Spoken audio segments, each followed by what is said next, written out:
کے اندر جرمنی کا گن پاؤڈر اور ایکسپلوسیوز ختم ہونے کے قریب آ گیا اور ایسا لگ رہا تھا کہ وہ کسی بھی وقت جنگ ہار جائے گا۔ دوسری طرف ہیبر خوراک پیدا کرنے والے اس امونیا کمپاؤنڈ کے بارے میں کچھ اور بھی جانتا تھا۔ امونیم نائٹریٹ ایک زبردست فرٹیلائزر ہونے کے ساتھ ساتھ ایک بہت خطرناک بارود بھی ہے۔ اسی کی مثال ہے اگست 2020 میں بیروت کا دھماکہ، جس نے پورے شہر کو ہلا کر رکھ دیا۔ یہ دھماکہ اصل میں ایک ویئر ہاؤس میں ہوا تھا جہاں پر موجود 3000 ٹن امونیم نائٹریٹ کو آگ لگ گئی اور پھر ایسا بلاسٹ ہوا جسے کئی 100 کلومیٹر دور لوگوں نے بھی سنا اور تقریباً 217 لوگ اس ایکسیڈنٹ میں مر بھی گئے۔ یہی ایکسپلوسیو مٹیریل بنانے کے لیے ہیبر نے فرٹیلائزر بنانے والی کمپنی میں امونیم نائٹریٹ بنانا شروع کر دیا تاکہ TNT اور دوسرے ایکسپلوسیوز بنا سکے۔ کچھ ہی عرصے میں ہیبر کا بنایا ہوا بارود دشمنوں کے پرخچے اڑا رہا تھا، لیکن ہیبر اس جنگ میں اپنے دیش کے لیے کچھ اور زیادہ بھی کرنا چاہتا تھا۔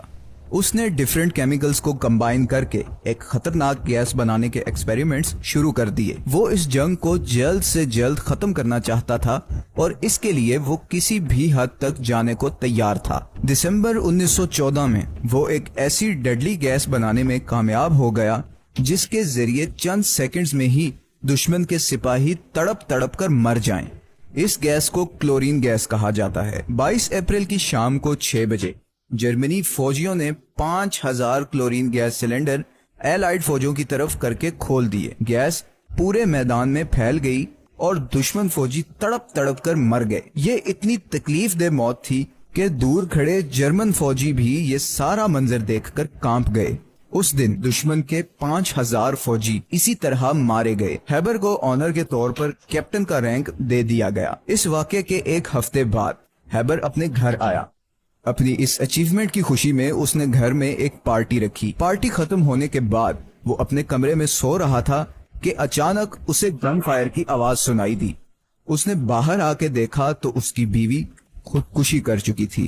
وہ اس ریگریٹ کا شکار تھی کہ اس کا شوہر کئی ہزار لوگوں کا قاتل ہے، لیکن ہیبر کو اس واقعے سے شاید کوئی زیادہ فرق نہیں پڑا اور اسی لیے اس نے اگلے ہی دن ٹرین پکڑی اور واپس اپنی فیکٹری پہنچ گیا۔ اس نے کیمیکل ویپنز پر کام مزید تیز کر دیا اور 1917 تک وہ اپنی فیکٹری میں 1500 ورکرز اور 150 سائنٹسٹ ہائر کر چکا تھا جو اسے یہ کیمیکل ویپنز بنانے میں مدد کر رہے تھے۔ جرمنی کی آرمی نے ان ویپنز کو دشمنوں پر کھل کر استعمال کیا اور تقریباً 1,00,000 دشمن سپاہی اس گیس کے نتیجے میں تڑپ تڑپ کر مر گئے۔ لیکن اس سب کے باوجود جرمنی ورلڈ وار 1 ہار گیا۔ ہیبر اس ہار سے بہت دکھی ہوا۔ کچھ ہی سال بعد وہ جرمنی چھوڑ کر سوئٹزرلینڈ چلا گیا اور وہاں ایک ہوٹل میں 65 سال کی عمر میں اس کی موت ہو گئی۔ ہیبر کی موت کے کچھ ہی سال بعد جرمنی کی حکومت نے اس کی فیکٹری کا کنٹرول لے لیا۔ اس زمانے میں ہیبر کے انسٹیٹیوٹ نے انسیکٹیسائیڈ سپرے بنایا جس کا نام تھا زائکلون بی۔ اسی سپرے کی گیس کو استعمال کرتے ہوئے پھر نازی حکومت نے جرمنی میں موجود لاکھوں یہودیوں کو تڑپا تڑپا کر قتل کر دیا۔ ٹیکنالوجی نے جہاں ہمارے لیے آسانیاں پیدا کی ہیں، وہیں ہماری تباہی کے لیے بھی بہت سا سامان کیا ہے۔ فرٹز ہیبر کی زندگی اس کا ایک جیتا جاگتا ثبوت ہے۔ ایک طرف تو اس کی وجہ سے آج تقریباً 4 ارب لوگ زندہ ہیں، مگر دوسری ہی طرف کتنے لاکھ انسان اس کی وجہ سے ایک دردناک موت مرے۔ یہ ذہانت اوپر والے کی دین ہے۔ اسی ذہانت کو استعمال کر کے جہاں آئنسٹائن نے ہمیں دنیا کے فزیکل لاز سے انٹروڈیوس کروایا، وہاں اس نے دنیا کو ایٹم بام کی ایکویشن بھی دی۔ جس دن امریکہ نے ہیروشیما پر ایٹم بام گرایا، اس دن آئنسٹائن نے کہا کہ مجھ پر افسوس ہو، کاش میں ان ایکسپیریمنٹس کا حصہ ہی نہ بنتا۔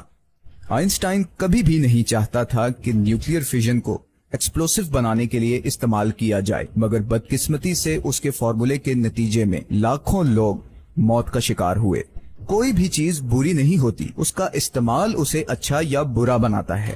انسانی تاریخ دیکھتے ہوئے تو یہی کہا جا سکتا ہے کہ انسان نے ہمیشہ اپنے فائدے کے لیے دوسرے انسانوں کو موت کی بھیٹ چڑھایا ہے۔